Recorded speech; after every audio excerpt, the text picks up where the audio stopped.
Hello बच्चों, कैसे हैं आप। मैं Pankaj Chamola, welcome back Chamola the commerce zone. और आज की इस वीडियो में हम जो टॉपिक कवर करने वाले हैं वो है प्रोविजन एंड रिजर्व। प्रोविजन क्या होता है, रिजर्व क्या होता है, इनको क्यों क्रिएट किया जाता है, इनके बीच में डिफरेंस क्या होता है, इन सबको हम समझेंगे। और इनको ट्रीट कैसे करते हैं ये समझ लो, ये भी हम समझेंगे, ठीक है। बट हमेशा की तरह बिजनेस में कोई भी टर्म कैसे यूज होती है, उससे पहले अगर उसको हम अपनी रियल लाइफ में देख लें कि क्या रियल लाइफ में भी प्रोविजन और रिजर्व नाम की कोई चीज होती है।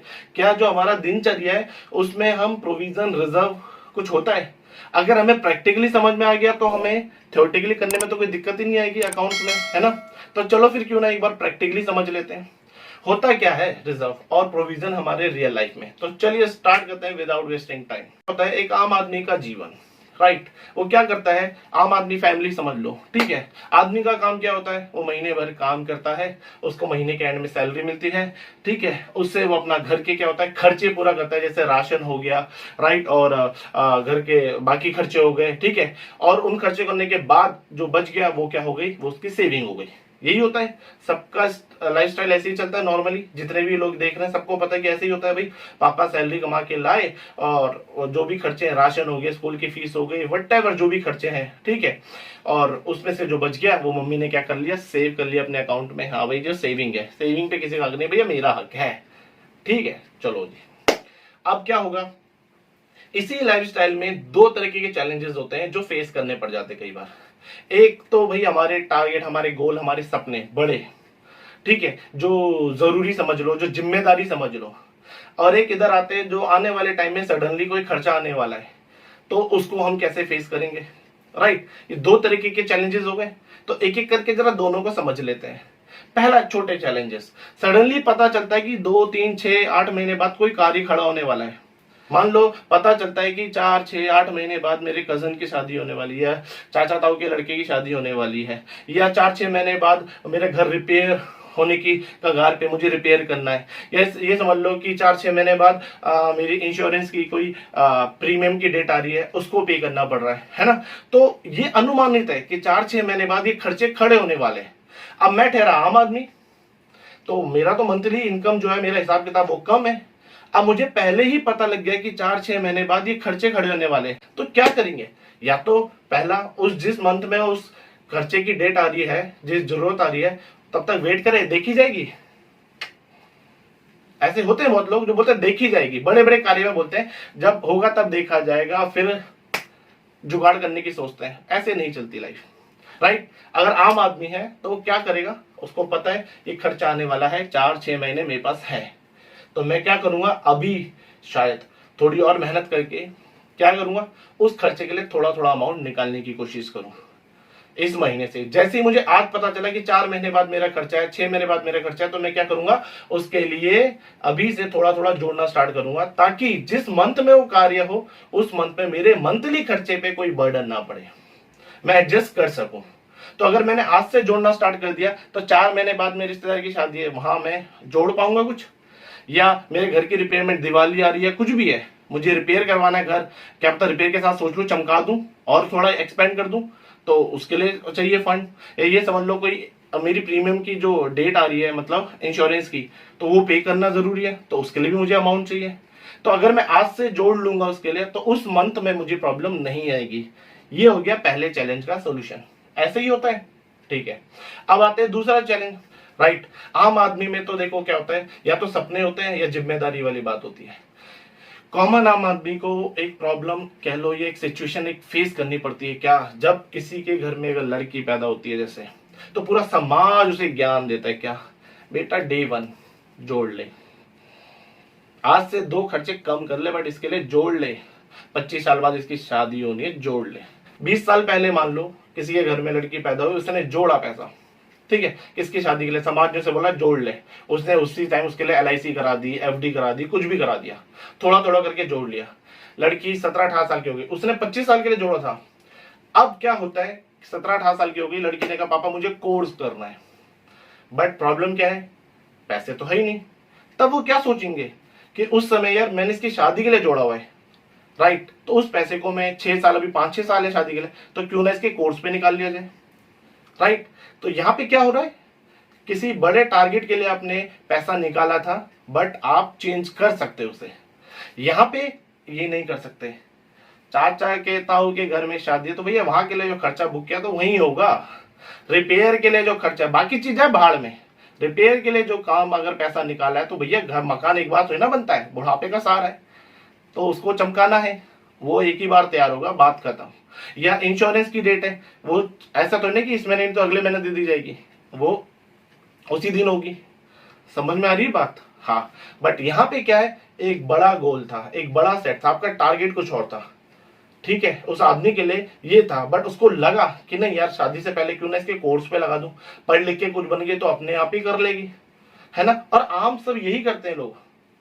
कई लोग पढ़ाई और शादी के लिए भी जोड़ते हैं, बट मान लो एक टारगेट किया हुआ है तो आप उसको दूसरी जगह यूज कर सकते हैं। ये सोच लो, मैंने सोचा है कि भाई 1 साल बाद हम फॉरेन ट्रिप पे जाएंगे घूमने, उसके लिए मैं पैसे जोड़ रहा हूँ। सडनली कोई इमरजेंसी आ गई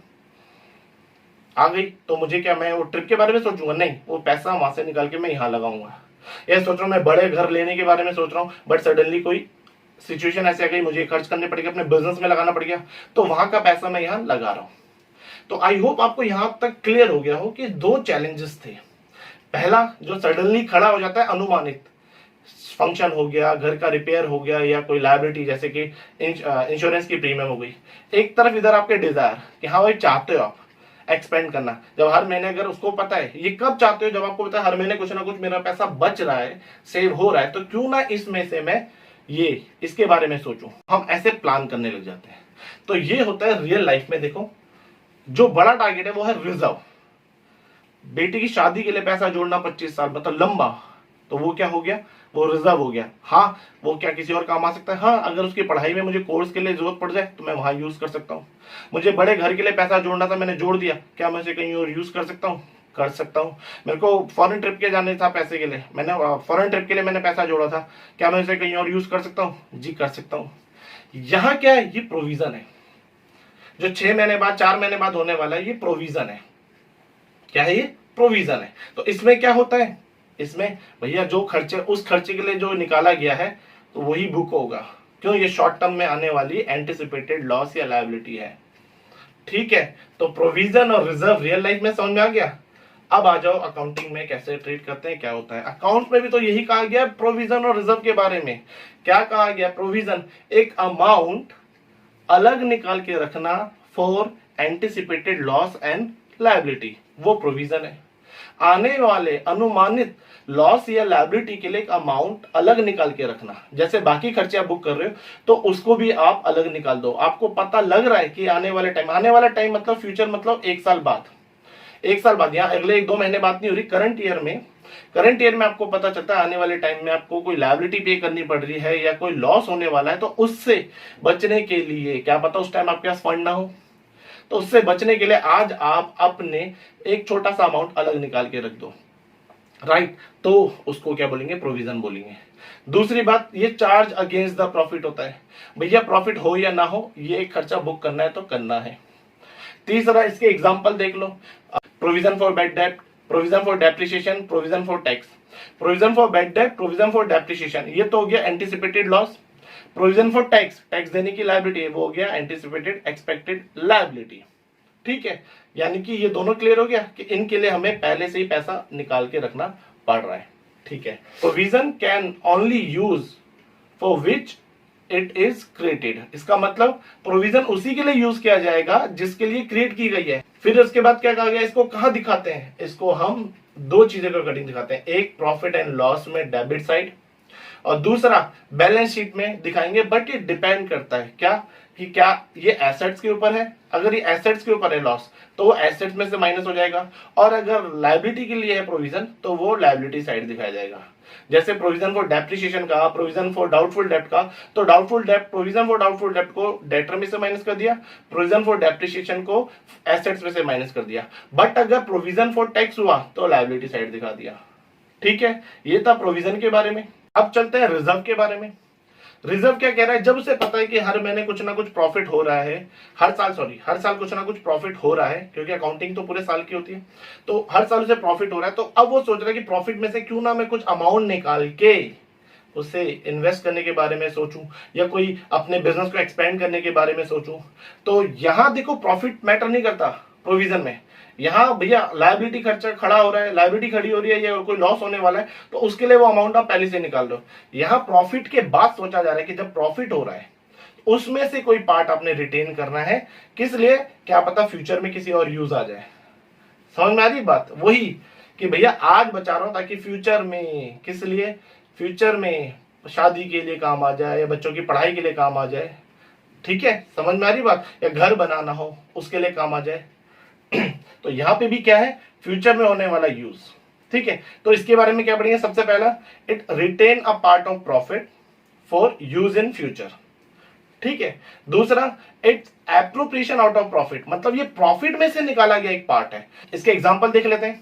एग्जांपल जैसे कि कोई कैपिटल एम्प्लॉयड इंक्रीज करने के लिए पैसा खर्च किया जा रहा है। कैपिटल एम्प्लॉयड समझते हैं ना, कि जो पैसा हम कैपिटल लगा देते हैं कि भाई जहां जहां पैसा लगा है वहां से इनकम क्रिएट आने स्टार्ट हो जाएगी, चाहे वो किसी भी सोर्स में हो। ठीक है, और फिर कोई रिजर्व क्रिएट किया गया, कैपिटल रिजर्व हो गया, जनरल रिजर्व हो गया। ठीक है, अगला पॉइंट क्या है कि भाई इसको हम किसी और चीज में यूज कर सकते हैं। हाँ जी, कर सकते हैं। जैसे आपने रिजर्व क्रिएट किया किसी और पर्पस के लिए, बट आप क्या करोगे इसे, इन केस आपको डिविडेंड पे करना पड़ा है तो आप वहां पे इसे यूज कर सकते हो।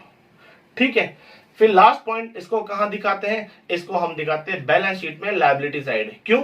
देखो प्रॉफिट में से एक चीज निकाली जा रही है और जोड़ा जा रहा है, वो किसी कार्य के लिए जोड़ा जा रहा है ना, उस पर कंपनी का हक नहीं है। वो एक कार्य के लिए जोड़ा जा रहा है कि कल को कोई कार्य होगा, तो इसलिए उसे लायबिलिटी में रखा जा रहा है। अगर वो यूज नहीं होता है इन केस, तो वो फिर वापस पार्टनर में चला जाता है या कैपिटल में चला जाता है। ये क्लास 12th में हम पढ़ते हैं। ठीक है, कि रिजर्व कैसे बांटते हैं। तो आई होप आपको प्रोविजन, रिजर्व रियल लाइफ का भी समझ में आ गया और अकाउंटिंग के टर्म में भी समझ में आ गया हो। तो एक बार क्या क्विक शॉर्ट देख लें। Provision, it is an amount keep set aside for anticipated loss and liability. अनुमानित लॉस और लायबिलिटी के लिए एक अमाउंट आप करंट ईयर में अलग निकाल के रखते हो। It's charge against the profit, profit के अगेंस्ट है ये, मतलब प्रॉफिट हो या ना हो ये खर्चा बुक करना है तो करना है। ठीक है, एग्जांपल के तौर पे क्या देख रहे हैं? Depreciation, provision for depreciation, provision for doubtful debt, provision for tax. अब एंटिसिपेटेड लॉस और एंटिसिपेटेड लायबिलिटी क्या है? ये लॉस तो हो गया, provision for depreciation, provision for doubtful debt, और लायबिलिटी प्रोविजन फॉर टैक्स, कि टैक्स जमा करना है उसके लिए प्रोविजन। फिर उसके बाद क्या कहा है? Provision can only B use for which it is created, provision वही यूज होगा जिसके लिए क्रिएट किया गया है। अच्छा, क्रिएट क्यों कर रहे हैं प्रोविजन? क्योंकि ये सोच रहे हैं कि भैया आने वाले टाइम में कोई खर्चा आ रहा है, क्या पता उस टाइम पे हमारे पास उतना फंड ना हो या प्रॉफिट ना हो कि हम वो लायबिलिटी या वो लॉस को बियर कर पाए, इसीलिए इस साल में हम निकाल रहे हैं। बात क्लियर हो गई? रिजर्व क्या कह रहा है कि भैया प्रॉफिट हो रहा है ना, तो प्रॉफिट में से कुछ पार्ट क्यों ना निकाल के किसी पर्पस के लिए रख दिया जाए कि मे बी फ्यूचर में वो यूज हो जाए। क्या कह रहा है? Retain a part of profit for use in future, profit का कुछ पार्ट वो रिटेन करना चाह रहा है। ठीक है, कर लेते हैं जी, कल को यूज हो जाए। किस लिए? For increase in capital employed, capital employed total capital लगाया जाएगा ना उसको बढ़ाने के लिए, चाहे वो फर्नीचर फिक्स एसेट्स खरीद लो। ठीक है, तो उसके एग्जांपल है जनरल रिजर्व, कैपिटल रिजर्व। छोटे मोटे रिजर्व जनरल रिजर्व हो गए, बड़ा रिजर्व कैपिटल रिजर्व हो गया। इसके बारे में अगले उसमें बात करेंगे कि क्या होता है ये। फिर इसको कहां ट्रीट करते हैं? बैलेंस शीट में, लायबिलिटी साइड। क्यों? क्योंकि इस पे कंपनी का हक नहीं है भैया, लायबिलिटी है ये। ठीक है, इसको हम बाकी जगह यूज नहीं करेंगे। और फिर लास्ट में क्या कहा है? क्या इसको कहीं और यूज कर सकते हैं? जी कर सकते हैं, कर सकते हैं कि भाई आपने एक पर्पस के लिए जोड़ा और अगर कोई और सिचुएशन आ गई, जैसे डिविडेंड खड़ा हो गया, डिविडेंड पे करना, तो रिजर्व में से निकाल के आप डिविडेंड दे सकते हो। राइट, क्लियर हो गई बात? तो आई होप आपको समझ में आ गया हो। अगर अच्छे से समझ में आ गया हो बेटा, तो वीडियो को लाइक जरूर करें और अपने फ्रेंड तक शेयर करें, और अगर आप नए हैं इस चैनल पे तो सब्सक्राइब जरूर करें। Keep studying, keep learning, bye bye.